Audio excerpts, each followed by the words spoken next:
Finanzas por el Instituto Tecnológico de Estudios Superiores de Monterrey. Ha sido secretario general de Gobierno del Estado de Sonora en el año 2009 a 2012, diputado federal en anteriores legislaturas y coordinador del Grupo Parlamentario del PAN en la Cámara de Diputados en la 60 legislatura.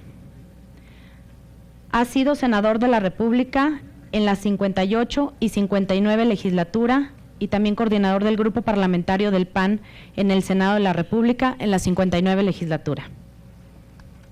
Actualmente es presidente de la Comisión de Comercio y Fomento Industrial, secretario de la Comisión de Gobernación, secretario de la Comisión Especial para el Análisis y Seguimiento de las Finanzas Públicas. Es integrante de la Comisión de Relaciones Exteriores Asia-Pacífico e integrante de la Comisión de Hacienda y Crédito Público. Sin más preámbulo, le cedo la palabra al senador Héctor Larios. Adelante, senador. Muchas gracias. No, al revés, gracias. Bueno, el ánimo de que la parte más importante de este panel, que es el último y que me parece que es el más retador, hablar de los principios de la política exterior, serán vigentes todavía los del artículo 89, habría que ponerlo a discusión aquí al rato. Vamos a tratar de agilizarlo, pedirles a nuestros ponentes que se ajusten al tiempo que se estableció de 10 minutos, con el ánimo pues después de poder cruzar, intercambiar o contraponer las ideas que aquí se vayan expresando. Vamos a iniciar con la senadora Gabriela Cuevas. La senadora es licenciada en Ciencia Política del ITAM, ha sido delegada de Miguel Hidalgo, diputada federal y ahora senadora. Vamos a pasarle el uso de la voz a la senadora.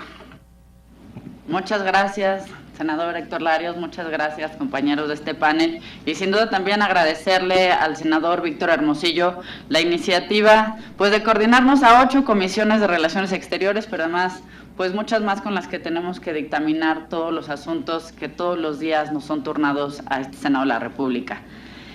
Ya se ha hablado pues mucho de estas reflexiones en las mesas que precedieron sobre los aciertos y errores de la política exterior, así como si es necesario buscar un nuevo rumbo para la política exterior de México. Por ello, en esta intervención hablaré sobre las prioridades y principios de la política exterior. Y en este sentido, me parece que la primera pregunta que tenemos que hacernos es si las prioridades que en política exterior tiene el gobierno actual son las correctas. Considero en lo personal que no, al menos no completamente. La política exterior de la presente administración está cargada de imágenes, pero carece de contenidos. Y ahí está como ejemplo el segundo informe de gobierno del presidente de la República. Para quienes tuvieron la oportunidad de seguirlo, no se presenta, digamos, más que pues enunciados de cómo han mejorado ciertas relaciones, pero no hay logros concretos en los que veamos que haya, insisto, más allá de la imagen, que haya verdaderos contenidos en el rumbo de nuestra política exterior. De acuerdo con el estudio México, las Américas y el Mundo, 2012-2013, elaborado por el CIDE, las principales metas de política exterior desde la perspectiva ciudadana y en orden de prioridad deben ser las siguientes: promover la cultura mexicana, combatir el narcotráfico y el crimen organizado transnacional, proteger el medio ambiente, la atracción de turistas, el fomento de las exportaciones y finalmente la defensa de los intereses de los mexicanos en el exterior. Por supuesto que no se puede esperar que la política exterior resuelva todos los problemas que plantean estas prioridades ciudadanas, pero sí se puede esperar, se debe esperar, que sea un instrumento para lograr una participación más activa de México en la discusión global de estos temas. Si bien es cierto que en muchas de estas áreas se han logrado cosas importantes, también lo es que estos avances no han tenido los alcances esperados. Y esto es inaceptable si consideramos que desde el sexenio anterior se impulsaron a impulsar todos estos temas que están además en las prioridades ciudadanas. De hecho, bajo el mandato de Más México en el Mundo y Más Mundo en México, se alcanzaron logros muy importantes en la pasada administración. Por ejemplo, nuestro país participó activamente en foros internacionales como la COP16, el G20, el Grupo de Río y el Consejo de Seguridad de las Naciones Unidas. En ellos se construyeron consensos para combatir el cambio climático, superar la crisis internacional y fortalecer la arquitectura financiera a nivel mundial. México tuvo un claro liderazgo en estos temas. Además, impulsaron acuerdos trascendentes como la creación de la Comunidad de Estados Latinoamericanos y Caribeños, CELAC, y la participación de nuestro país fue muy notoria en la promoción multilateral de los derechos humanos. Tan solo entre los años 2007 y 2011, México propuso más de 50 resoluciones en materia de derechos humanos en foros como la Asamblea General y el Consejo de Derechos Humanos de la ONU y la Asamblea General de la OEA. Gracias también a la promoción de diversos acuerdos comerciales, nuestro país volvió a ser protagonista en temas de alcance global. Se impulsaron relaciones económicas como la Alianza del Pacífico, se concluyeron las negociaciones para alcanzar un tratado de libre comercio único con Centroamérica y se apoyó también al proyecto Mesoamérica para potenciar la complementariedad y la cooperación entre los países. Por si fuera poco, además, México se sumó de manera formal a las negociaciones del TPP, un instrumento que en principio promete detonar el potencial económico de la región Asia-Pacífico y lograr una reconfiguración geopolítica a nivel global. Hace 2 décadas, como lo comentaba el senador Romero Hicks, pues esta expresión de libre comercio o comercio libre era para muchos mexicanos una gran amenaza. Y hoy somos uno de los principales socios comerciales de la primera potencia económica en el mundo y contamos con una red de tratados de libre comercio firmados con 45 países, lo cual ha significado a México ser considerado como uno de los países con mayor apertura comercial y pasar de ser un simple espectador a un protagonista real en el plano global.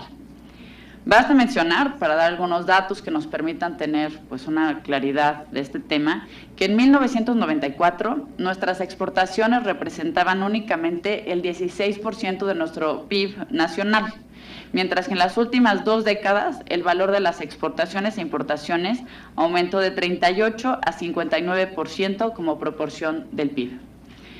¿Esto qué significa? ¿Que ya no hay nada por hacer? Al contrario. La velocidad con la que suceden actualmente los cambios en el mundo requiere también de una política exterior más dinámica. Dentro de las prioridades del gobierno mexicano debería encontrarse, por ejemplo, la diversificación comercial. México tiene todavía como destino principal de sus exportaciones a Estados Unidos con un 79%, mientras que América Latina representa únicamente el 5.4%. Y en esa materia tiene mucho que hacer la Secretaría de Relaciones Exteriores y la red diplomático-consular. De hecho, por mandato legal, la Secretaría tiene la obligación de diseñar, dirigir, coordinar e instrumentar, en colaboración con las diversas dependencias y entidades de la Administración Pública Federal y Estatal y las representaciones de México en el exterior, las estrategias y actividades que en materia de atracción de inversión extranjera directa, promoción económica, comercial y turística realicen la red de embajadas, consulados y oficinas de México en el exterior.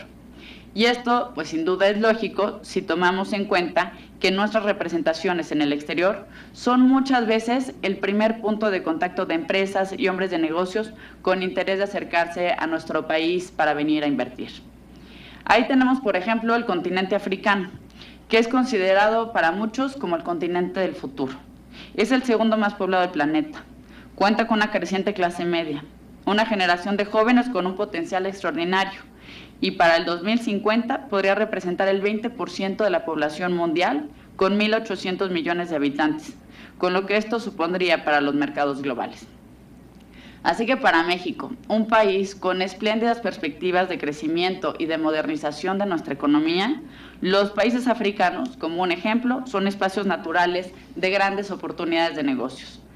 Entre otras acciones, valdría la pena duplicar el número de embajadas de México en el continente africano, pasar de 7 a 14, establecer también consulados honorarios encabezados por empresarios o promotores culturales que tengan lazos de distinta naturaleza con nuestro país, y establecer una Cámara México-África de Industria y Comercio que con el apoyo de ProMéxico y de distintas instancias se encargue de estimular los contactos entre los sectores privados de ambas partes y de organizar misiones empresariales recíprocas.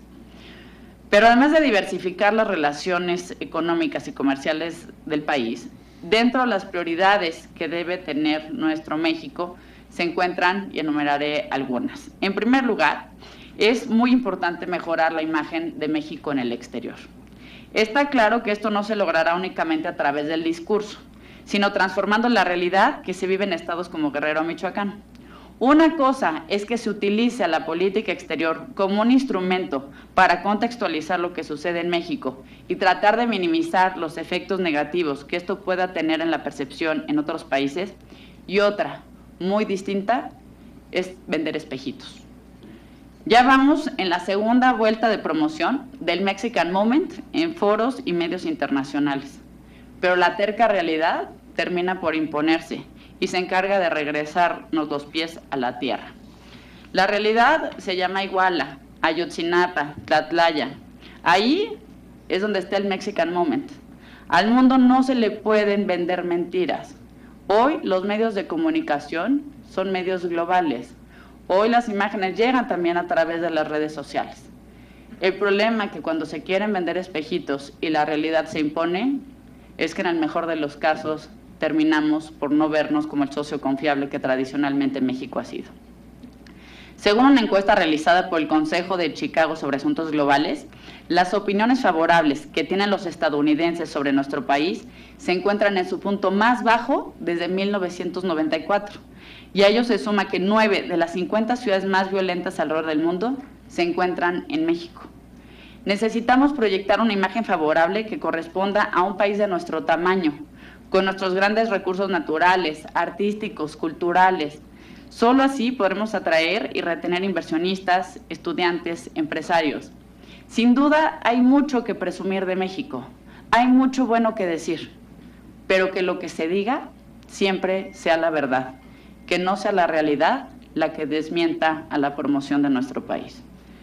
En segundo lugar, es importante que se refuercen los lazos en temas tan importantes como el de migración y la cooperación para el desarrollo, asuntos que son de la mayor importancia para los mexicanos. El tema migratorio, por ejemplo, ha sido considerado por el gobierno mexicano como un asunto interno de la política estadounidense, y bajo esta concepción se ha mantenido al margen de toda discusión de un fenómeno cuya solución depende de acciones conjuntas entre los países receptores y expulsores. Y el gobierno se llena la boca de enérgicas condenas y rechazos categóricos por las acusaciones del gobernador Perry de Texas. Pero de nuevo, declaraciones mediáticas sin contenidos. Ya tenemos reforma energética, por ejemplo. ¿De dónde vendrán muchos de los competidores más fuertes de la industria? Pues sin duda vemos el desarrollo que ha tenido esta industria, la del petróleo, la de los energéticos en Texas. Y muchos de estos empresarios que querrán venir a nuestro país, sin duda también son aquellos que están financiando a Perry, que es el mismo que contrata a la Guardia Nacional contra nuestros migrantes y que es el mismo que ha hecho una campaña política a partir de denigrar a nuestro país. Lo mínimo que esperaríamos de la política, incluso si lo dejamos solamente en la esfera del gobierno federal, es que hubiera congruencia en las decisiones y que las decisiones políticas no se queden nada más en comunicados o en meras declaraciones, sino que realmente haya congruencia en elegir quiénes son los aliados de México, pero sobre todo de las y los mexicanos. En este tema también se ha dejado pasar de largo que la política exterior cuenta con herramientas muy importantes y que han probado una gran efectividad. Por ejemplo, de la diplomacia pública. Y eso es justamente lo que debe hacer el gobierno mexicano, entrar en contacto con organizaciones de la sociedad civil y con los mexicanos residentes en Estados Unidos para influir en la comunidad norteamericana y en las decisiones que se están adoptando. En tercer lugar, considero que otra de las prioridades que debe tener el gobierno actual en materia de política exterior es el de tener una mejor comunicación con la ciudadanía. E incluso aquí me atrevería a decir, privilegiando a la ciudadanía, pero sin dejar de lado al Congreso y en especial al Senado de la República. La comunicación entre la Secretaría de Relaciones Exteriores y el Senado de la República es francamente escasa y en muchos casos carece de total transparencia. De acuerdo con el mismo estudio del CIDE que cité hace unos momentos, la comunicación social a nivel gubernamental sobre las relaciones internacionales del país resulta insuficiente. Y debido a ello, los mexicanos desconocen quiénes son los responsables de la política exterior. No están informados de las principales acciones e iniciativas diplomáticas de México, ni de cómo éstas se vinculan con el resto de las políticas públicas. Dentro de los hallazgos de este estudio, destaca que la gente presta poca atención a los asuntos internacionales. 53% de los mexicanos reporta poco o ningún interés en estos temas. De hecho, el conocimiento público sobre temas internacionales es reducido y acotado. Mientras que la mitad de los encuestados reconoció el significado de las siglas de la ONU y de la FIFA, menos de la quinta parte identificó las siglas de la Secretaría de Relaciones Exteriores. 70% dijo conocer el nombre de su gobernador y el del presidente de México, pero solo el 5% dijo conocer el nombre del titular de la Secretaría de Relaciones Exteriores en el momento en que se levantó la encuesta. Como es lógico, todos los mexicanos quieren una política exterior que incremente el prestigio internacional del país, que defienda los intereses de México en el mundo y que sirva como un instrumento para generar desarrollo y bienestar a nivel nacional. Pero México, si en verdad quiere convertirse en un actor con responsabilidad global, debe empezar por materializar los principios normativos que guían nuestra política exterior y que se encuentran contenidos en el artículo 89 de la Constitución. México siempre hace referencia a los clásicos principios de no intervención y de autodeterminación de los pueblos, y bajo este argumento ha tomado distancia de conflictos como los que hemos observado en Siria, Israel, Palestina, Nigeria, Azerbaiyán, Armenia, entre otros. Ante estas situaciones, la posición del gobierno mexicano ha sido, por decirlo menos, tibia e incongruente, pues no debemos olvidar que desde el año 2011 se incorporó a nuestra Constitución un nuevo principio que debe guiar nuestra política exterior, y me refiero a la protección y promoción de los derechos humanos a nivel mundial. No solamente comunicados selectivos, sino una verdadera política congruente y que pueda llevar entonces sí el contenido de nuestra Constitución, al menos a la política exterior y a los distintos rincones del mundo. Y precisamente por ello, en el Senado nos hemos congratulado con el anuncio hecho por el presidente de la República respecto a la participación de civiles y militares en operaciones de mantenimiento de la paz. Es así, sin duda, es una decisión acertada y que hace eco de lo que un grupo de senadores y senadoras de Acción Nacional hemos venido impulsando desde hace tiempo. Hasta ahora, la discusión sobre la participación de México en estas tareas se había aplazado y se había atajado bajo el argumento de que la participación de las Fuerzas Armadas sería contrario a los principios de política exterior enunciados en el artículo 89 de nuestra Constitución. La verdad es que como ejemplo basta decir que en la misma Comisión de Relaciones Exteriores, donde tuvimos debate sobre este tema, quienes hace un par de semanas se congratulaban por esta decisión, hace pues prácticamente como año y medio en una sesión de la comisión condenaban enérgicamente la participación de México en operaciones de mantenimiento de la paz. Así que a mí me da muchísimo gusto que lo que no se puede lograr en el diálogo parlamentario sí haya venido de una decisión presidencial, porque sí hace falta que México participe y se involucre mucho más en nuestro mundo. Contrario a lo que muchos han dicho, las operaciones de mantenimiento de la paz no vulneran los principios de no intervención ni de autodeterminación porque se requiere el consentimiento de las partes. Esto además sin duda traerá ejercicios de retroalimentación, de trabajo conjunto en nuestras Fuerzas Armadas con las de otros países. Yo en este tema sí espero que México pueda tener una labor muy destacada. Sin duda haremos todo lo que nos compete en la Comisión de Relaciones Exteriores para evaluar cada una de las solicitudes que el presidente de la República nos envíe y buscaremos que se apeguen a los preceptos de nuestra Constitución, pero también, insisto, a tener una política exterior de contenidos. Un México que si bien es la 14ª economía del mundo, es uno de los países más extensos, más poblados y con más recursos naturales, sepa también tener influencia y tener cómo hacerse conocer en un mundo global al que nosotros aún estamos muy lejos de llegar. Muchas gracias por esta invitación, senador Hermosillo.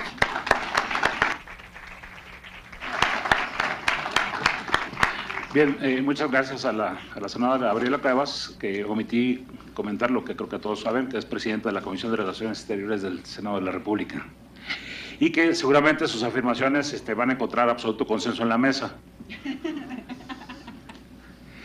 Bueno, vamos a pasar a la segunda intervención del doctor Mauricio Mecholam. Es profesor e investigador de la Universidad Iberoamericana, licenciado en Relaciones Internacionales de la Ibero. Tiene una maestría en estudios humanísticos con especialización en Historia del TEC de Monterrey. Es doctor en Políticas Públicas y Administración con especialización en Terrorismo, Mediación y Paz de la Walden University de los Estados Unidos, graduada con honores. Es profesor desde el 93 de los departamentos de Estudios Internacionales e Historia de la Universidad Iberoamericana. Además, a dar clases en la UNAM y en el ITAM. Actualmente, además, es miembro del Consejo Editorial del Departamento de Estudios Internacionales de la Iberoamericana, miembro fundador del Centro de Investigación y Docencia para América Latina y Medio Oriente. Adicionalmente, en años recientes, está trabajando en temas de investigación sobre terrorismo. Publica una columna quincenal en el Universal, y adicionalmente de su blog, y colabora continuamente como invitado en programas de análisis internacional en radio y televisión en medios nacionales e internacionales. Bien, vamos con la misma súplica de tratar de atenernos a los temas, vamos a pasarle la palabra al doctor. Muchas gracias. Aprecio enormemente de verdad el espacio. Haberme invitado a esta mesa es sin duda un honor. Muchísimas gracias, senador Hermosillo. Muchas gracias. Felicidades al Senado por estar organizando este foro de reflexión, y creo que lo que nos toca hacer precisamente a nosotros es justamente hacer este esfuerzo de reflexión desde la perspectiva o la óptica conceptual, porque esta es la mesa en la que nos han incluido esencialmente la pertinencia o la vigencia de estos principios de política exterior que hemos construido a lo largo de nuestra historia, ¿no? Comentario. Ya no somos la economía número 14 del mundo, somos la 15, de acuerdo con el Fondo Monetario Internacional. El día de ayer salió el reporte. Desafortunadamente bajamos un nivel, bueno, es completamente al margen. Arranco con lo siguiente. Hace unos días estamos intentando lograr un proyecto de colaboración con la Policía Federal en materia de capacitación a altos mandos en ciertos temas específicos, y una oficial nos dice, una oficial que tiene por lo menos 15 años de experiencia en campo, en trabajo, nos dice: doctor, dice, aquí hay musulmanes, es un hecho. Le digo, ¿cómo dice? Pues, hay musulmanes, de verdad. Ellos son los que le han enseñado a algunos cárteles a emplear ciertas estrategias, etcétera, ¿no? De subir a videos en YouTube ciertas estrategias de violencia. Hay musulmanes, me consta porque yo los he visto. Le digo, bueno, está bien, muy bien. Lo que quería decir muy probablemente no era tanto que había musulmanes en términos de la religión islámica. Lo que quería decir muy probablemente esta oficial es que, de acuerdo con su visión, independientemente que sea cierta o no sea cierta, en su experiencia, por lo menos se ha dicho o se ha escuchado que hay ciertos grupos colaborando con determinados cárteles, y que estos grupos no proceden directamente de México, proceden de otros lados. Un tema que ha sido enormemente elevado y cuya veracidad no podemos confirmar. Pero sí nos lleva a una reflexión, que creo que de esto se trata este tema, ¿no? Yo no sé si haya o no haya, y no tengo la evidencia de que exista o no exista estos vínculos de los que tanto se ha hablado. Lo que sí puedo decir es que la vulnerabilidad existe, la vulnerabilidad está. Y de pronto nos enteramos, o surgen estas versiones mediáticas, que Hezbollah está colaborando en materia de lavado de dinero con algunos cárteles mexicanos. Entonces la gente dice, bueno, ¿qué cosa es eso de Hezbollah? ¿Dónde está, o con qué se come, o dónde se ubica, en dónde está operando? Y se empieza a hablar, y no entendemos exactamente esto que le está pasando al planeta.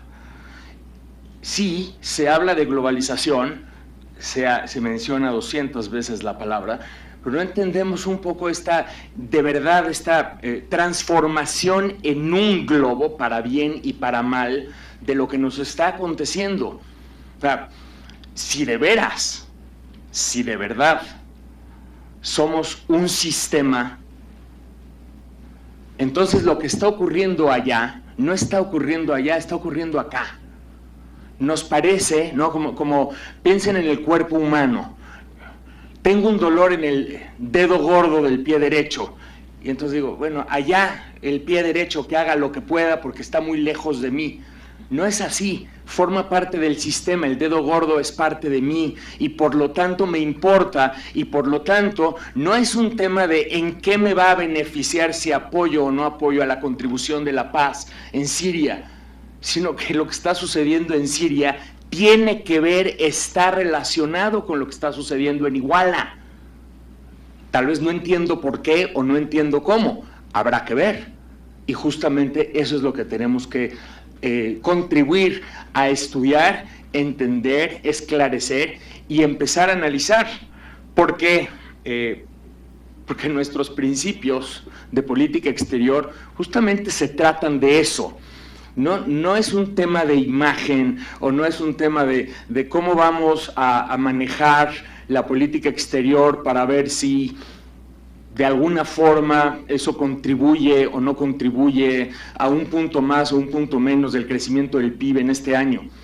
Es un tema bastante más conceptual de lo que nosotros creemos o lo que aparentemente pensamos.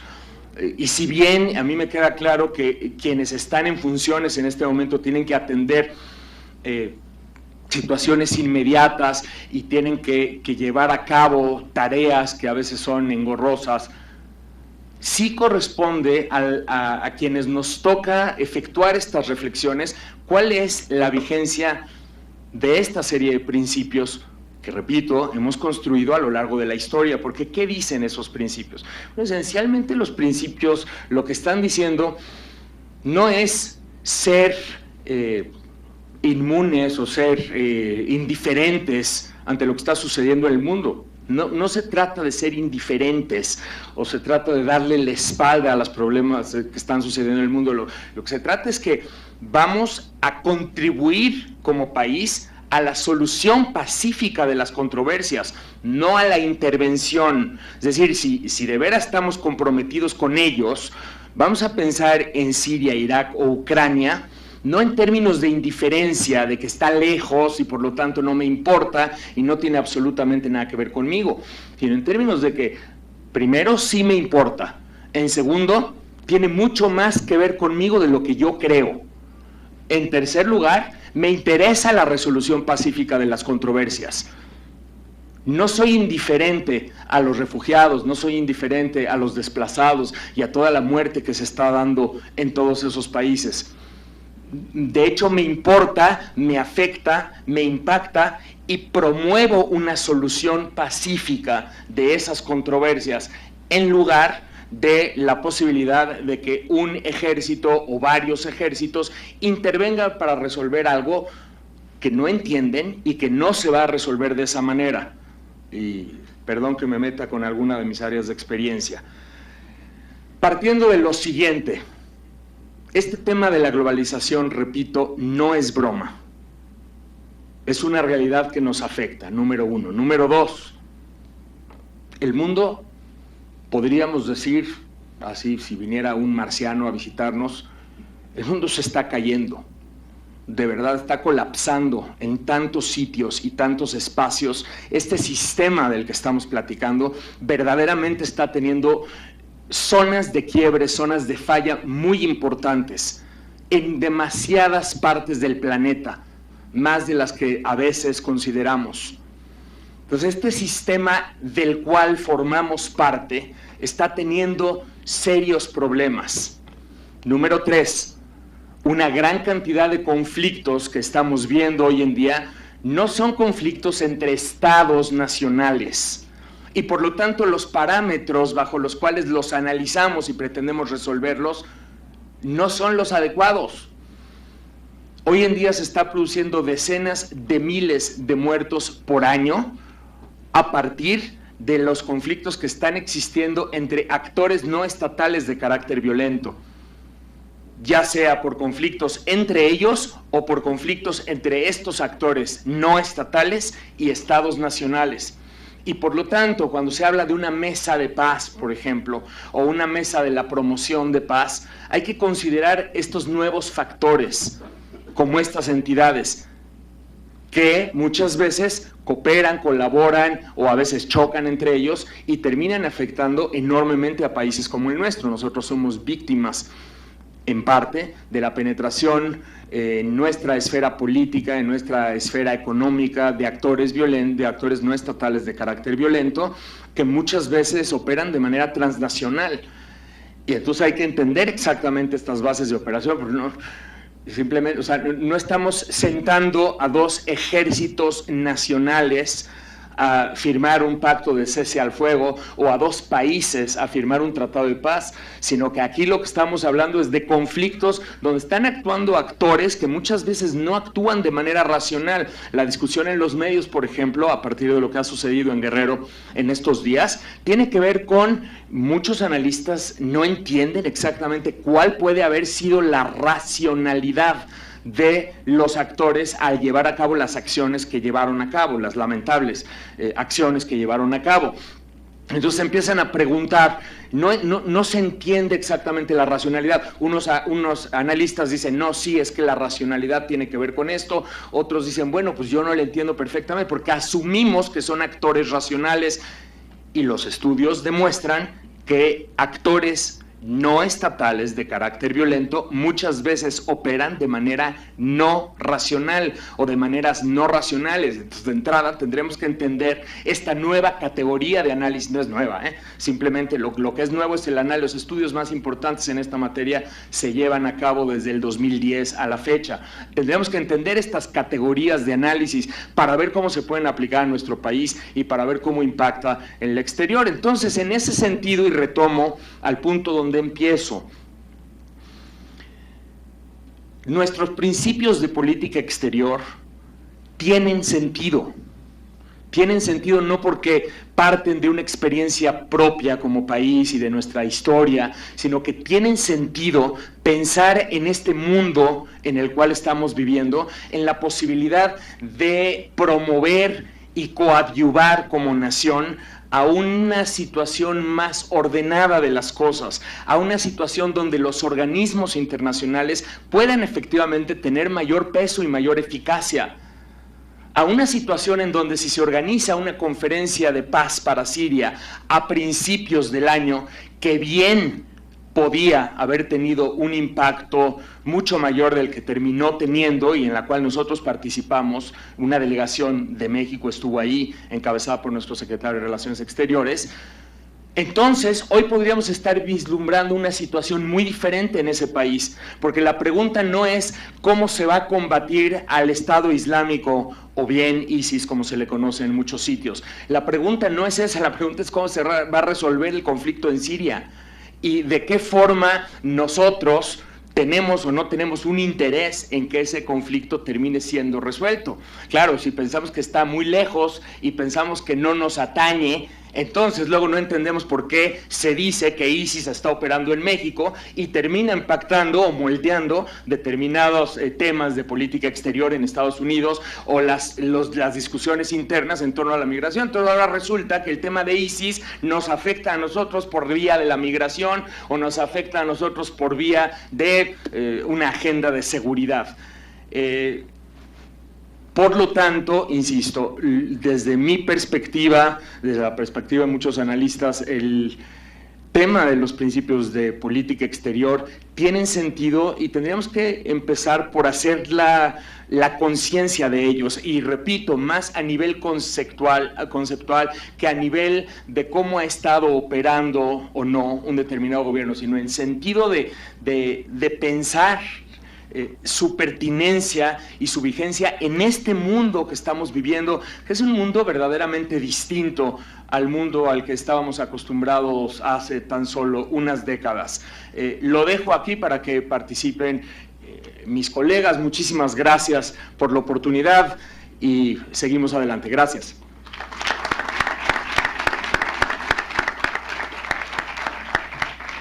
Muchas gracias al doctor Mexiolam. Vamos a pasar ahora con la doctora Claudia Calvin.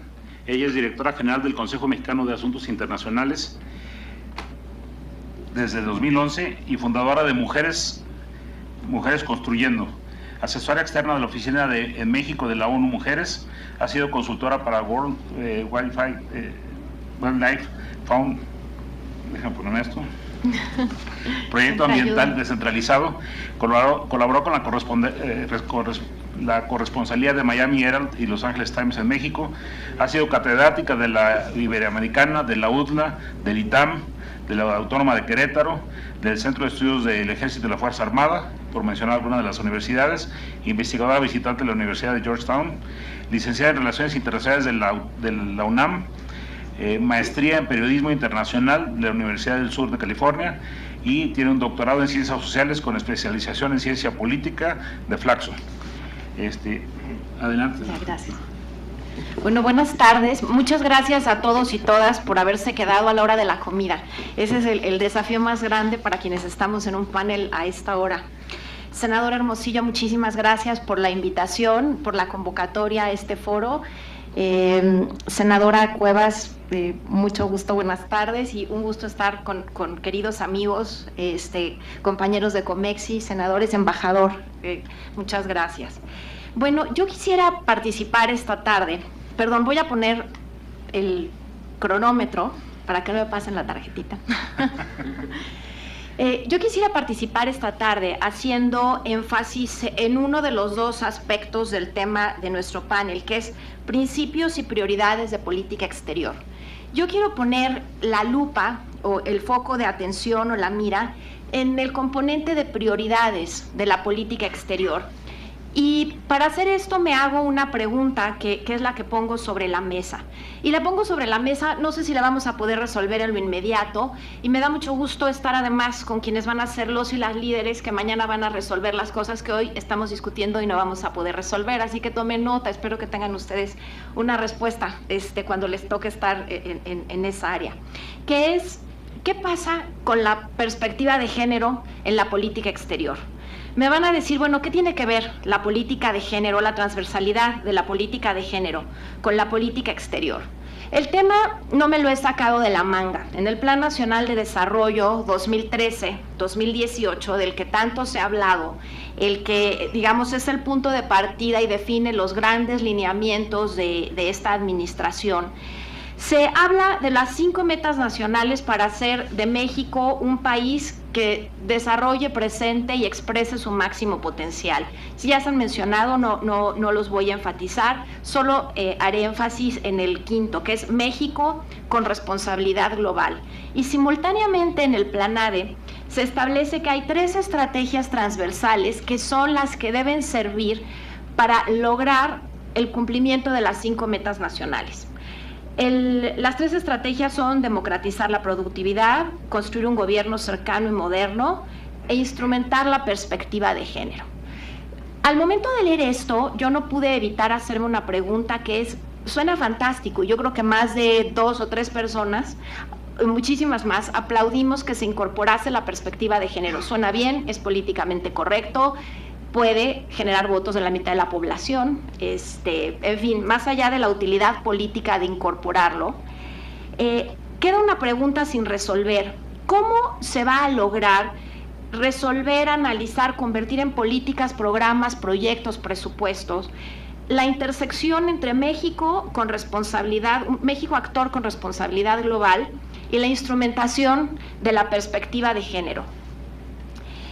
¿Cómo encajan? Esto plantea muchas preguntas, ¿no? ¿Cómo encajan la transversalidad de la perspectiva de género y el convertir a México en un actor global?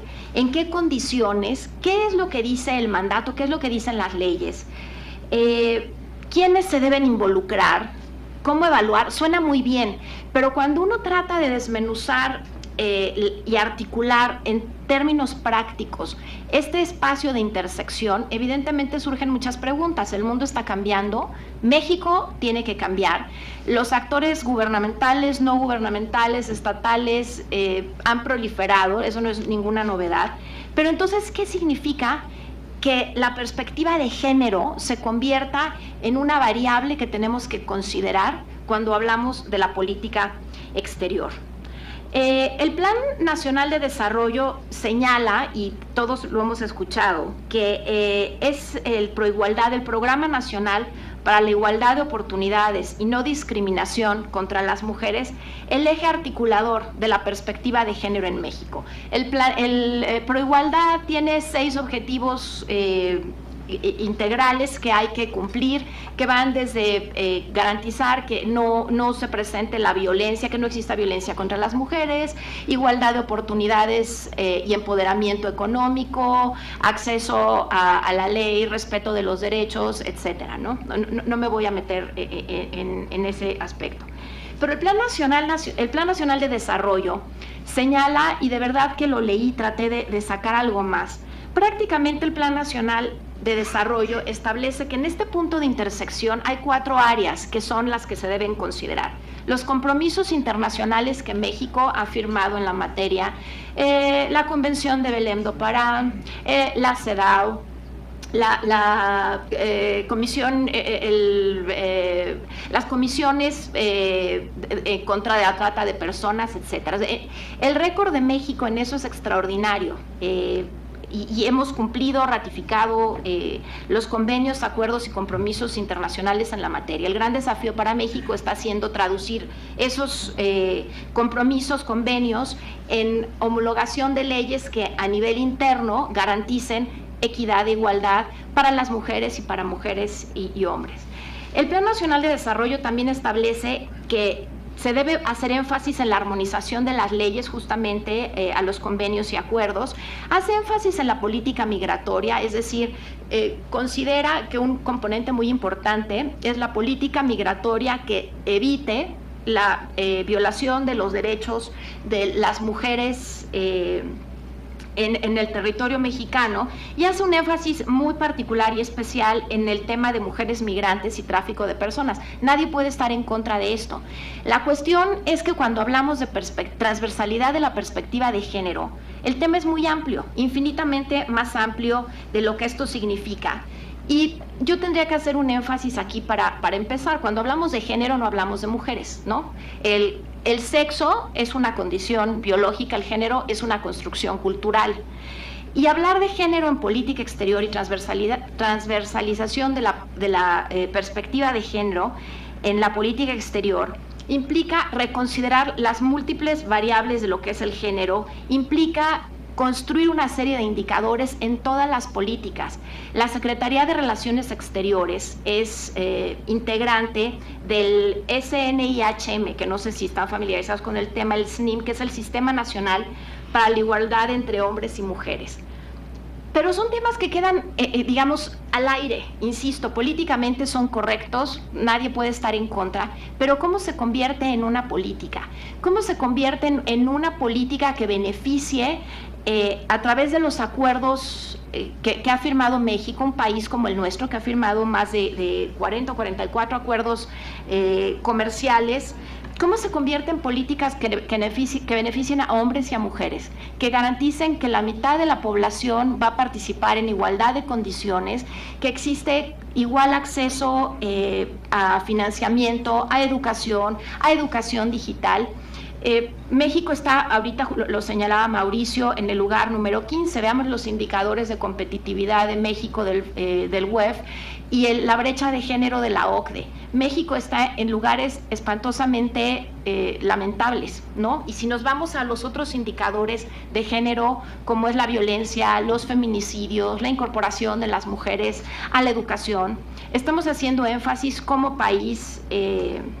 Y una política importantísima es la innovación, y bueno, está absolutamente de moda hablar de innovación, universo de las TIC, las TI, pero cuando vemos quiénes son las personas que realmente se están incorporando a la economía del conocimiento, a la economía digital, no son hombres y mujeres en la misma cantidad. No existen condiciones no tecnológicas sino culturales que garanticen que los profesores puedan educar a los líderes de mañana para el mundo complejo que se está construyendo, y de entrada la construcción de un sistema y un modelo educativo que pueda resolver los problemas de mañana implica entender que hoy hay hombres y mujeres que no aprenden igual, que no tienen el mismo nivel de acceso a educación y todas las variables culturales que esto conlleva. Entonces, volviendo al tema de política exterior, insisto, suena muy bien, pero ¿cómo casamos estos dos conceptos? Creo que existen varias oportunidades en este momento para para ver realmente el compromiso que tiene o no tiene nuestro gobierno con este tema. Y empiezo por algunas de las preguntas. ¿Qué significa entonces la transversalidad de perspectiva de género en la política exterior? Que México debe promover los objetivos que se ha planteado en proigualdad en el área internacional. A nosotros históricamente hemos dicho que apoyamos la no intervención. Si empezamos nosotros a defender la igualdad, el abuso en contra de las mujeres, a promover políticas de equidad y empoderamiento económico con otros países, significa vulnerar el sacrosanto principio de no intervención. Pensamos en no intervención cuando abordamos temas militares o de seguridad, pero apoyar el desarrollo de la mitad de la población de países con quienes tenemos convenios y acuerdos, no lo sé, son preguntas que quedan en el aire. ¿Cómo debe hacerse? Debe establecerse como una condición sine qua non de la política exterior que los países con quienes firmamos convenios, acuerdos, tratados, tengan por lo menos que tengan sobre la palestra en algún nivel prioridad para la igualdad. Un ejemplo extraordinario es la Alianza del Pacífico, que ese es otro tema y ojalá que hagan otro foro en el Senado relacionado con esta cuestión. Pero de los 4 países, por ejemplo, que han firmado la Alianza del Pacífico, los 2 que están por entrar, cuando los indicadores comerciales y económicos son fantásticos, pero cuando vemos los indicadores en términos de violencia, de competitividad, de brecha de género, de feminicidios, como decía, de incorporación, años de escolaridad, uso, digamos, del tiempo libre, cuántas horas, esto que parece cosa menor es muy importante, cuántas horas dedican las mujeres y los hombres en los países a trabajar en trabajo remunerado, no remunerado, licencias de paternidad, etcétera. Todo esto afecta el desarrollo económico de los países. Estamos apostando por el libre comercio o el comercio libre, por la competitividad, y estamos dejando de lado la mitad de las condiciones que pueden garantizar que los objetivos de los acuerdos se cumplan o no. Es fantástico hablar del 36% o 38% del comercio que hay entre los países de la Alianza del Pacífico, pero resulta que Perú y México se llevan la corbata, digamos, en términos de feminicidios. Cuando uno ve el costo que la violencia tiene para el PIB, pues debe empezar a ver los vasos comunicantes que esto implica. Entonces, ¿qué es lo que esto va a implicar para la política exterior?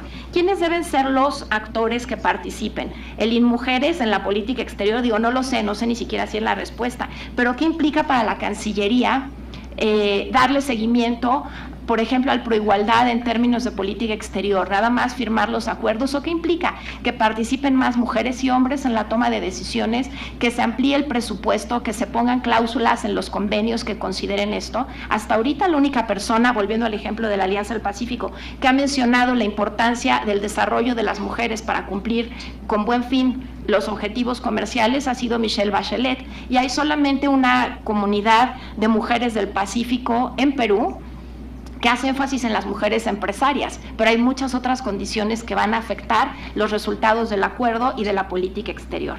Entonces, bueno, yo lo dejaría porque creo que ya me pasé el tiempo, en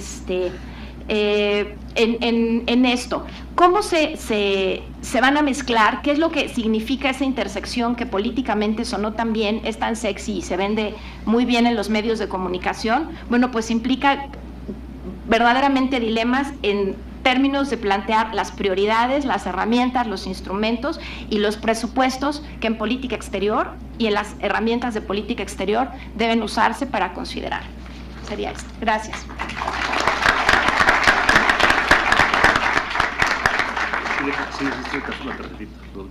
¿Sí? Muchísimas gracias a la doctora Claudia Calvin. Vamos a pasar ahora con el doctor Luis de la Calle. El doctor Luis de la Calle es el director general y socio fundador de la firma de la Calle Madrazo y Mancera, SC.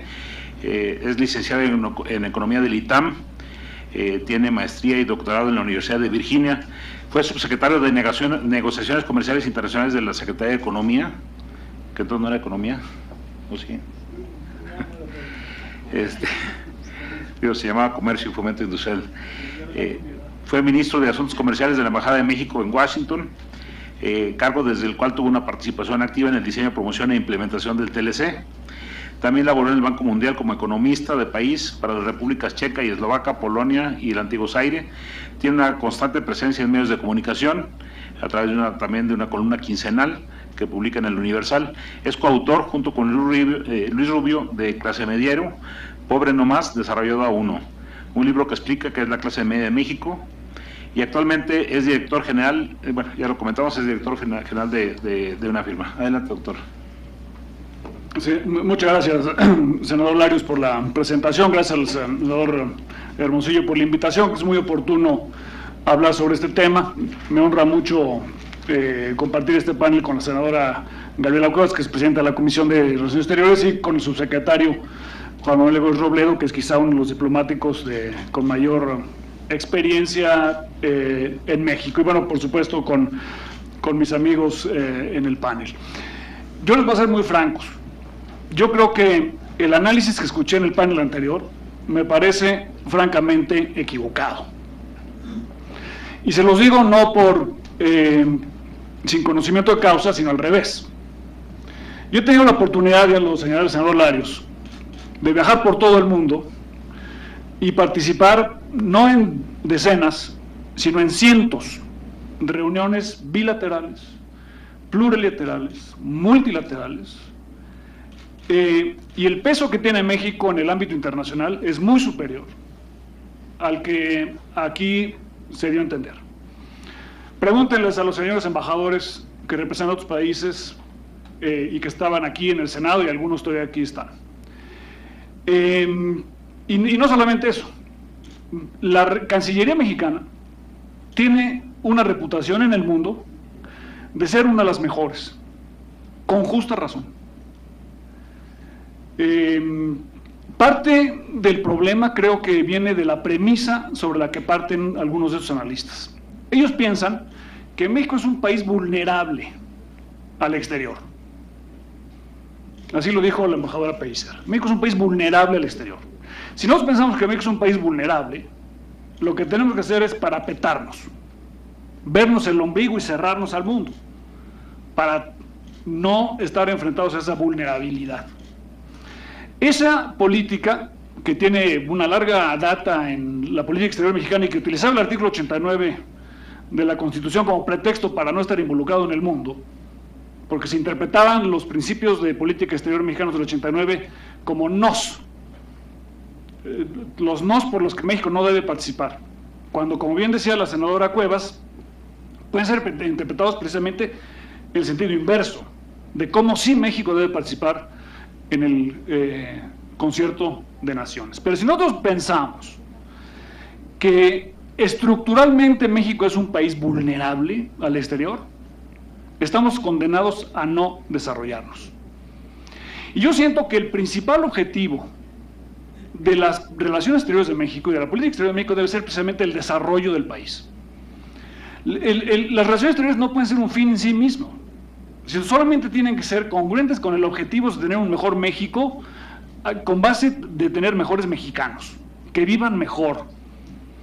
Entonces la pregunta es cómo debemos estructurar nuestras relaciones exteriores para que las relaciones exteriores contribuyan al desarrollo del país, al Plan Nacional de Desarrollo, al objetivo que tenemos de convertirnos en un país desarrollado. O sea, México debe pensar que en los próximos 20, 25 años nos podemos convertir en un país desarrollado. Y que ese tránsito a convertirse en un país desarrollado pasa, en parte, por tener buenas relaciones exteriores. No es lo único, y no quiere decir que en México esté todo bien, ni que vayamos a presentar una imagen de México que no es la real. Pero si nosotros pensamos que el desarrollo es imposible, lo volvemos imposible. Porque si es imposible no vale la pena invertir en él. Y si no vale la pena invertir en el desarrollo porque no es posible, no vale la pena tener una política de relaciones exteriores que nos conduzca al desarrollo. Porque sería un proyecto de suyo desde el principio fracasado. Entonces yo creo que hay que tratar de cambiar un poco el enfoque al hablar de los principios de política exterior y pensar si podemos convertir a las relaciones exteriores en una de las ventajas comparativas de México. México tiene ventajas comparativas estructurales que nos permiten vislumbrar, si hacemos bien las cosas, lo decía también la senadora Cuevas hace rato, la posibilidad de convertirnos en un país realmente importante. O no podemos ser realmente importantes en el mundo sin estar relacionados con los demás. O sea, ni modo que solitos. ¿Por qué hay posibilidades de que México tenga un desarrollo importante si sabemos hacer las cosas bien? ¿Y cuáles son nuestras ventajas comparativas? La primera de ellas es la localización geográfica. México tiene una posición geográfica que durante 400 años implicaba la autarquía, lejos de todo mundo, en el norte el desierto, en el sur la selva y en el este y el oeste océanos difíciles de cruzar. Y eso fue la principal desventaja de México, es que es un país relativamente autárquico. Hoy en día, con la revolución de las comunicaciones y el transporte, el relativo aislamiento de México es una enorme ventaja.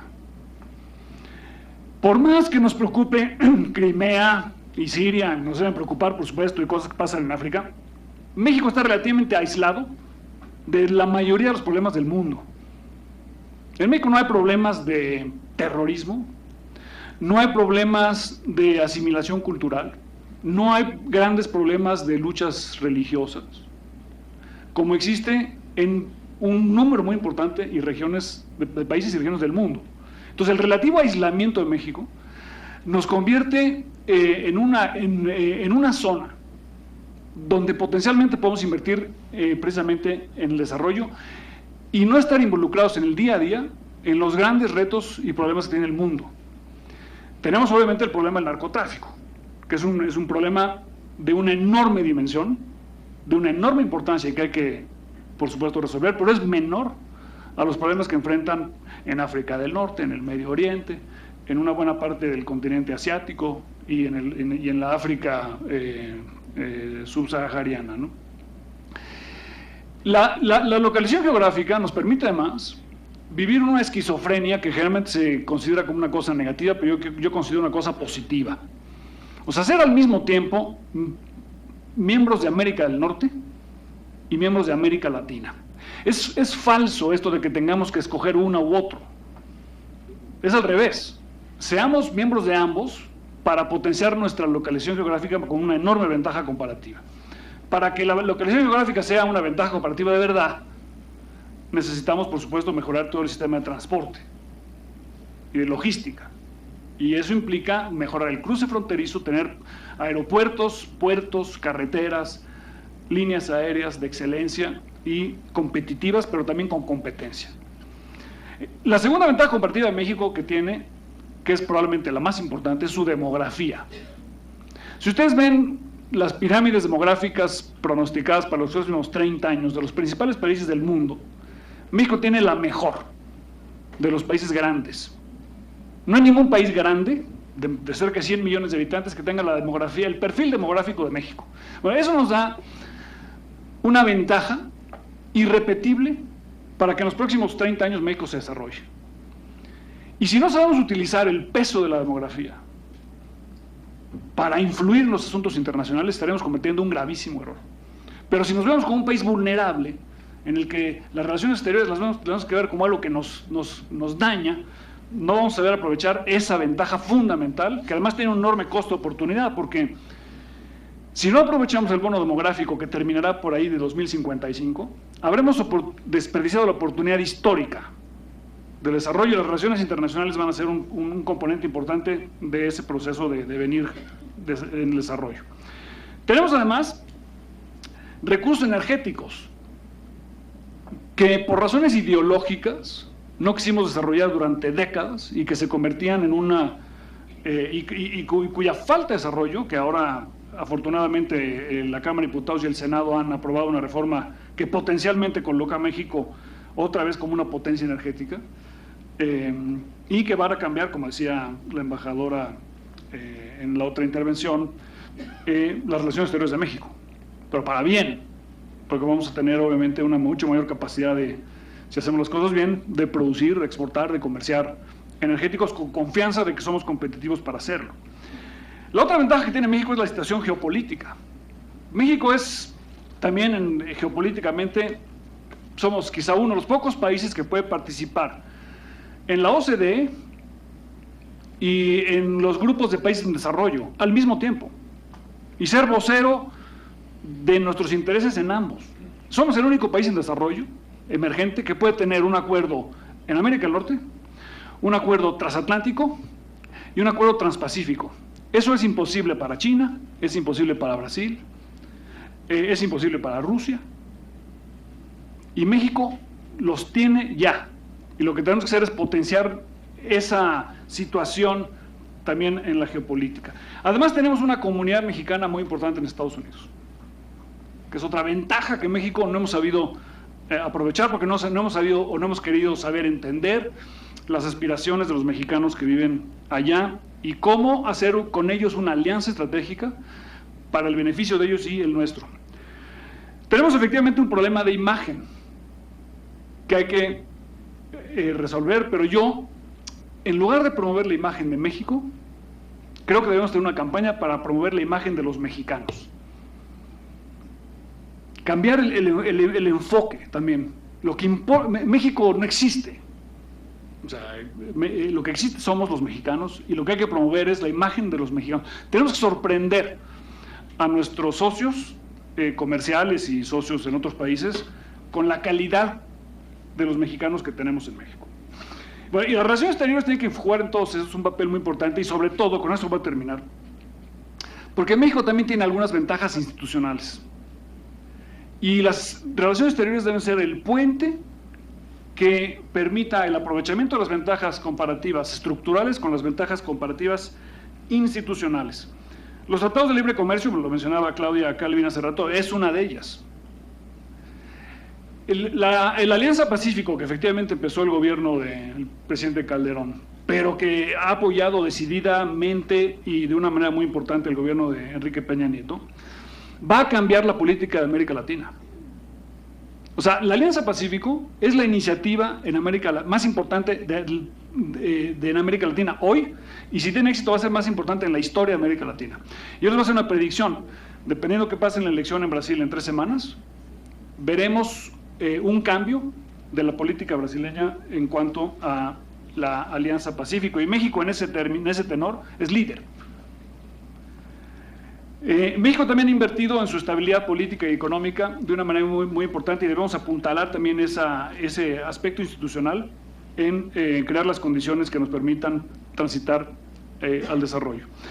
En México hemos visto durante muchas décadas la política exterior en base a principios y veíamos la política económica en base a intereses.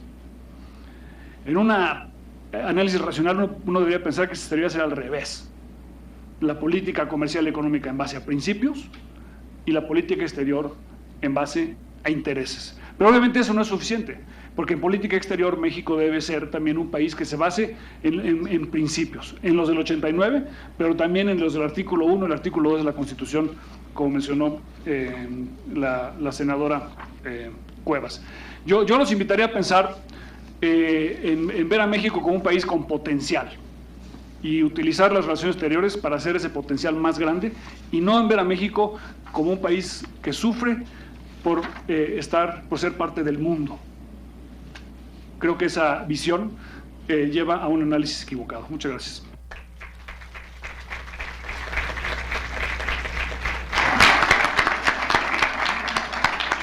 Bien, muchas gracias al doctor Luis de la Calle. Vamos a pasar a nuestro último ponente, que es el embajador Juan Manuel Gómez Robledo, que es subsecretario para Asuntos Multilaterales y Derechos Humanos de la Secretaría de Relaciones Exteriores. Voy a omitir, tiene un amplísimo currículum, es licenciado en Derecho y tiene maestría en Derecho en la Universidad de París, tiene 26 años en el Servicio Exterior mío como miembro del Servicio Exterior Mexicano, de esos tiene 13 años con el nivel de embajador, el rango de embajador, perdón, y desde luego que tiene una activísima participación en todo eso, de manera que omito el tema. Vamos a darle un minuto más al doctor Gómez Robledo, le decía hace ratito, porque estamos hablando de principios y de prioridades de política exterior de México, y ahorita lo tocaba el doctor Luis de la Calle. Nosotros los enlistamos en el artículo 89, empieza con la autodeterminación de los pueblos, ponemos 8 temas, pero en ninguno de esos 8 temas está la promoción de los intereses de México. Y la primera cuestión que le comentaba hace ratito es, debíamos de analizar si no valdría la pena ya reformar el 89 y poner entre los principios de la política exterior que están en todos los países del mundo, el impulso y la promoción de los intereses de México. Porque luego a veces caemos en discursos verdaderamente huecos de que México nada más actúa en base a principios, no intereses. Y lo que importa son los intereses de los mexicanos. El segundo tema que como que vale la pena discutir, y le pregunto, si no valdría la pena quitar ya el tema de la no intervención en un mundo globalizado, donde se han planteado temas de géneros por la doctora Claudia Calvin, vamos, México tiene que tener voz. En el 2011 hicimos una reforma al 89 para introducir la promoción del respeto, protección y promoción de los derechos humanos, y eso implica ser activos. Y yo no sé qué tanto hagamos en la promoción de derechos humanos en todas estas zonas de conflicto que se han mencionado en el mundo o en nuestra propia continente, en América Latina. Creo que habría mucho que decir en Venezuela, y creo que México no hace caso de este principio. Bueno, yo nomás le quisiera pedir, le había pedido hace ratito que también enfocara un poquito sus comentarios a centrarlos en los principios de política exterior mexicana. Adelante, doctor. Muchas gracias, senador, y bueno, gracias por supuesto al senador Hermosillo por haber convocado este foro. Me encanta empezar por la vía que usted me sugiere. Me encanta empezar por ella porque en efecto soy un gran crítico de la forma en la que tradicionalmente hemos concebido el papel de México en el mundo. Eso afortunadamente ha cambiado, está cambiando, y coincido 100% con todo lo que ha dicho el doctor de la Calle. Déjenme darles una anécdota. El 21 de marzo de 1983, el entonces canciller Sepúlveda pronunció el discurso de Benito Juárez acostumbrado, pero no era el discurso acostumbrado, porque era el discurso en el que él quería explicar la política de México hacia Centroamérica y concretamente la iniciativa del llamado Grupo de Contadora. Y a lo largo de su discurso, léanlo, son uno de los mejores discursos del sexenio del presidente de la Madrid, habla una y otra vez de los intereses de la política exterior y evidentemente los peligros que una guerra generalizada en Centroamérica representaban para México. La Cancillería, muchos de mis jefes y maestros muy queridos, se cimbró al solo oír las palabras de Bernardo Sepúlveda. ¿Cómo es posible que México tenga intereses? No, nosotros solo tenemos principios y los aplicamos en función de cada situación. México no es gran potencia, ni pretende serlo. Eso los yanquis, los gringos, cuando les incomoda un régimen político, van y lo tumban. Ellos sí tienen intereses. Nosotros, puros principios sacrosantos, puros y virginales, para que México no se involucre en el mundo. Esa era la mentalidad con la que generaciones enteras de diplomáticos mexicanos crecieron, se formaron y actuaron. Probablemente era funcional en el contexto de la Guerra Fría, no lo discuto, y de ahí la decisión de no ser miembros del Consejo de Seguridad, y de ahí la decisión, por supuesto, de no participar en operaciones de paz. Una cosa iba ligada a la otra. Y por eso también, y creo que fue, y lo digo con absoluta franqueza y respeto al Congreso, a la Unión, fue un error haber incorporado los principios en la Constitución. Y se hizo como una manera de compensar la apertura. El año en que México ratifica el GATT, ingresa al GATT, futura Organización Mundial de Comercio, sentimos la necesidad de compensar esa traición a la patria con la incorporación de los principios de la Constitución.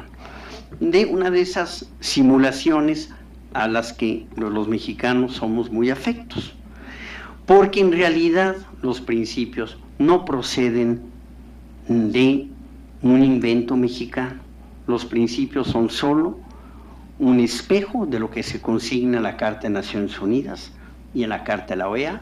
Son principios que nacieron ante todo en el ámbito internacional y que hemos incorporado muchos países a nuestra práctica diplomática. Esos principios luego no son estáticos, evolucionan conforme a la dinámica de la sociedad internacional.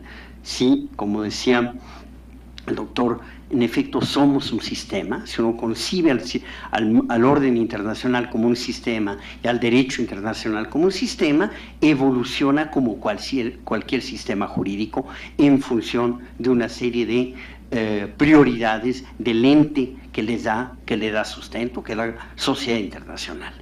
Y en esa medida, hoy el principio de no intervención no tiene, por solo tomar ese ejemplo, porque así me lo ha sugerido el senador Larios, la acepción que tenía hace 40 años. Hoy el principio de no intervención no se interpreta como la invitación al aislacionismo o como la invitación a la ceguera frente a una serie de violaciones a los valores universales que hemos acordado defender, porque al construir las Naciones Unidas en 45 acordamos defender una serie de valores. Por supuesto, es mucho más fácil defenderlos en un mundo multipolar que en el horrendo mundo de la Guerra Fría, donde no había más que de dos, había solo dos opciones, porque ni siquiera el no alineamiento era realmente una opción al final del día.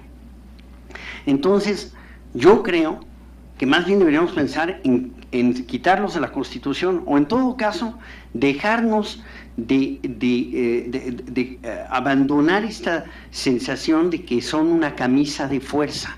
Ya lo decía Fernando Solana cuando era canciller, no son una camisa de fuerza, son un marco de referencia.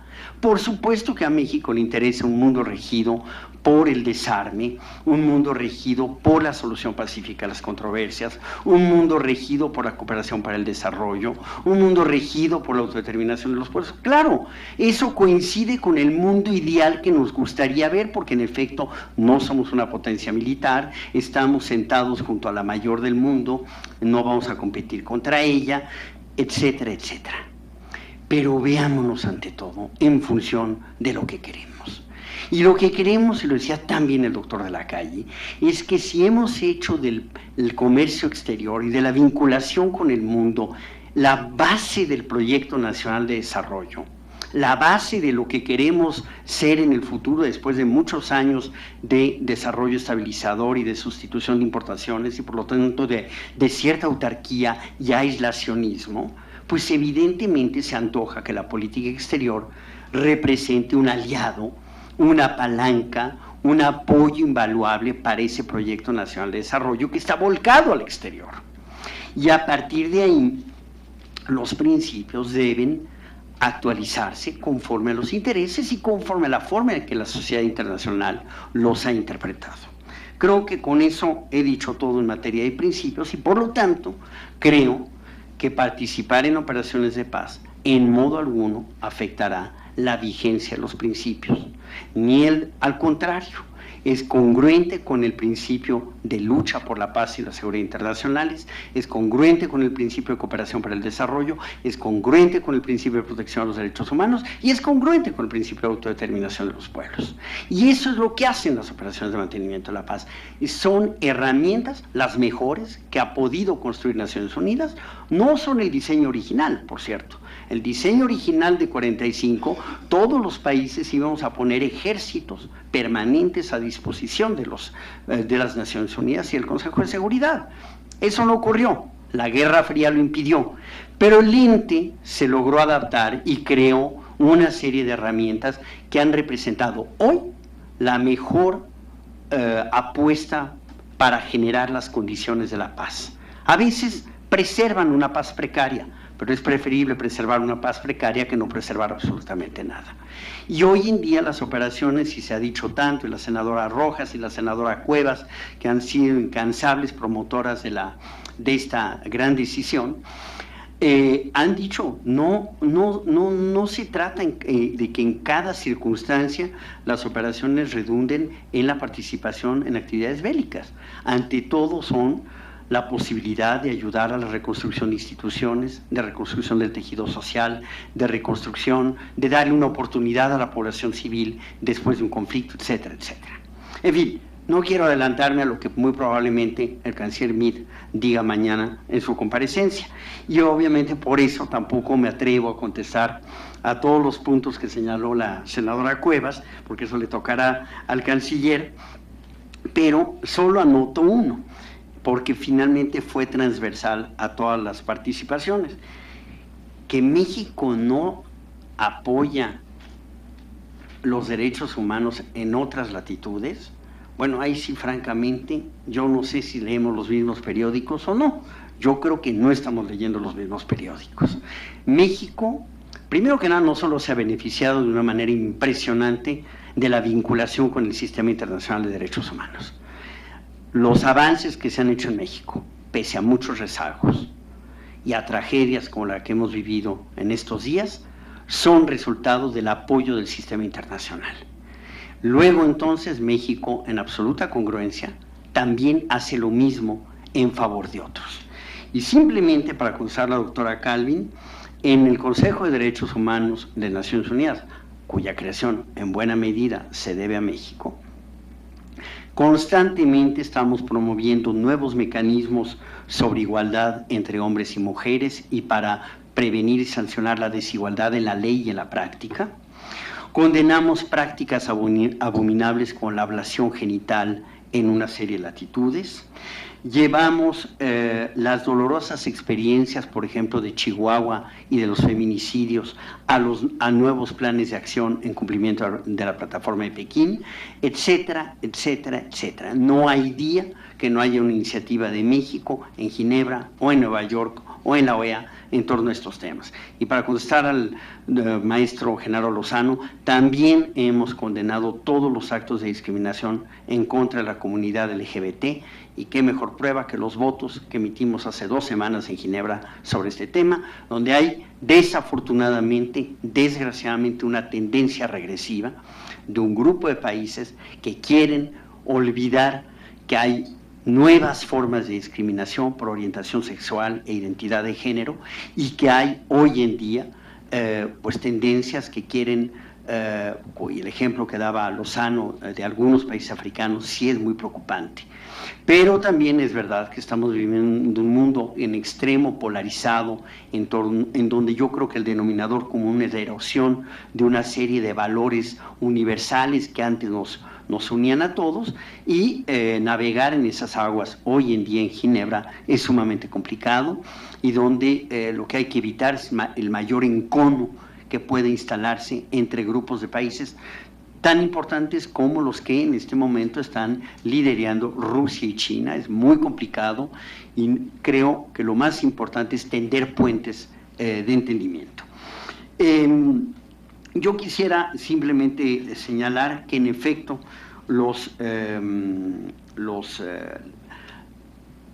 la política exterior de hoy en día nos permite generar las mejores condiciones para una mejor inserción de México en el mundo. Y esa mejor inserción de México en el mundo tiene mucho que ver con la correcta explotación de nuestras ventajas comparativas, como decía el doctor de la Calle, y en donde, ante todo, lo que debemos hacer es terminar con el síndrome de autodenigración que tanto daño nos ha hecho. Parece como si le tuviéramos miedo al mundo, parece como si le tuviéramos miedo a elegir. No hay que elegir, en efecto. El hecho de que somos un país de pertenencias múltiples es una ventaja, no es una desventaja, y donde hay hoy en día una serie de oportunidades extraordinarias para el país. Me gustó mucho el comentario que hacía sobre el bono demográfico que tiene México. En efecto, en 30 años se nos acaba. En 30 años, pues todos los que estamos aquí seremos muy viejitos, y el bono demográfico se habrá perdido. Esa oportunidad pasa una vez, y en ese contexto, ¿qué le toca a México? Para contestar un poco a la senadora Cuevas, pues tratar de estar lo más presente que se pueda, incluso en latitudes en las que no hemos estado. Señalaba ella que tenemos una presencia muy modesta en África. Soy el primero en lamentarlo, pero hay planes para expandir esa presencia. Tenemos planes para abrir 5 nuevas embajadas en África el año que entra. Se abrió la de Ghana este año. Vamos a ingresar como miembros observadores de la Organización de la Francofonía, que es una forma de acercarnos a la África francófona. Por cierto, el canciller Meade, apenas comparezca, emprende una gira por África. En fin, es cierto, hay un déficit muy importante de presencia de México en África, pero también las operaciones de mantenimiento de la paz son una oportunidad de demostrar a los países africanos, que son quienes en este momento tienen el mayor número de operaciones, que nos interesa estar cerca de ellos y contribuir a su desarrollo. Obviamente, creo que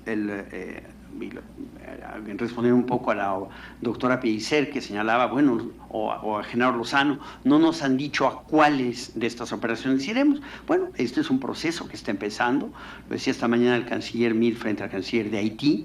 Vamos a empezar un proceso justamente de ponderación de a qué operaciones ir y a cuáles no. Lo importante era primero tomar una decisión política, que es la que ya se tomó afortunadamente, y a partir de ahí construir a qué podemos ir, y siempre de manera gradual, en donde nos interese, en donde nuestros intereses se vean bien servidos, y de conformidad con un marco normativo que, insisto, es un marco de referencia y no una camisa de fuerza. Muchas gracias.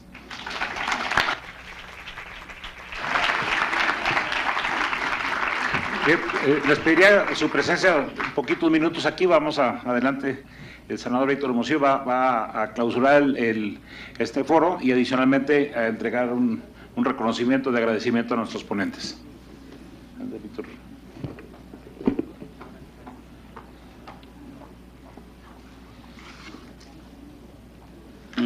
Bueno, pues realmente creo que es muy satisfactorio lo que sucedió en este foro. Muchos de los que he estado yo aquí presentes a la hora nomás están los ponentes y casi hay 2 o 3 personas aquí enfrente.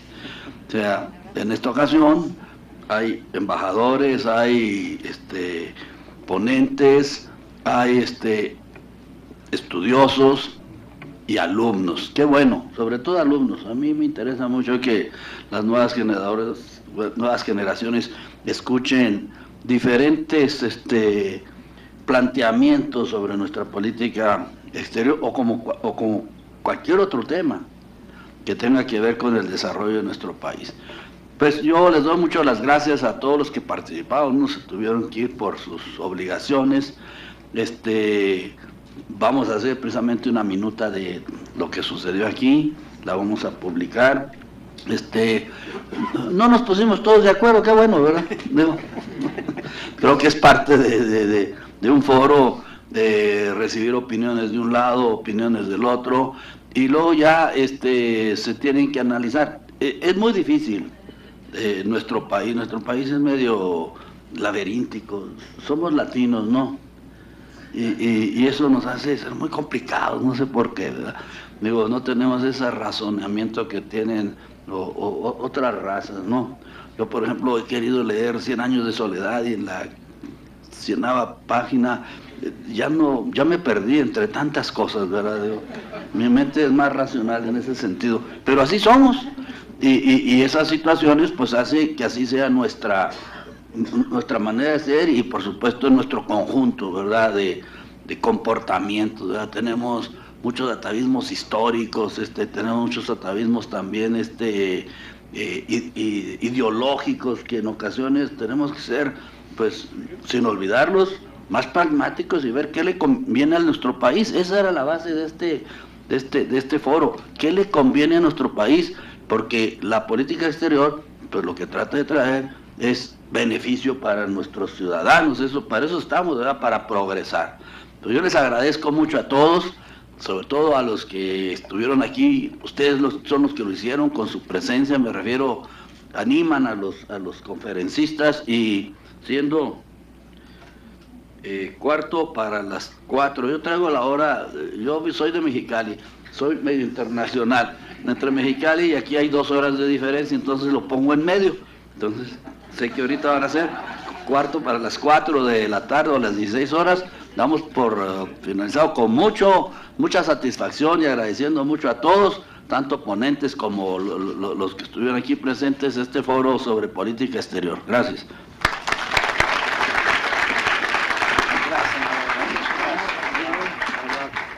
Ese